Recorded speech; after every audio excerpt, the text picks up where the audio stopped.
MBBS വന്നില്ലായിരുന്നേ എന്തിനു പോയേനെ? പുറത്തു പോയേനെ. നീയോ?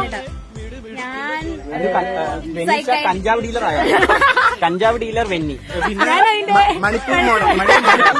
House wife. ഞാൻ ചിലപ്പോ മോഡലിംഗ് പോയാനായിരുന്നു രക്ഷപ്പെടിയ വീട്ടില് ഒരമ്മയാണ്. അതുകൊണ്ട് സിനിമ നടിയാവും. ഞാൻ വയനാട്ടില് വല്ല പഴങ്ങളും വിറ്റ് ചെയ്യും. എനിക്ക് വേറെ ഓപ്ഷൻ അറിയില്ല.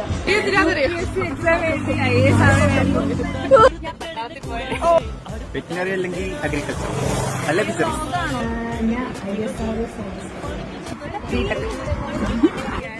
അഗ്രികൾച്ചർ കർഷകശ്രീയാണ് സുഖിച്ച് നല്ല അടിപൊളിയായിട്ട് എന്റെ വീട്ടിൽ ഉറങ്ങിയാണ്. ഞാൻ അഗ്രികൾച്ചർ എടുത്ത് നല്ല റിസർച്ച് ഫീൽഡുമായിട്ട് അതിന് കഴിവ് നല്ല പ്രൊഫസറായിട്ട് നല്ലോണം ജീവിച്ചു. നല്ല കൂലിപ്പണിക്കും പോയേനല്ലാതെ ഇവിടെ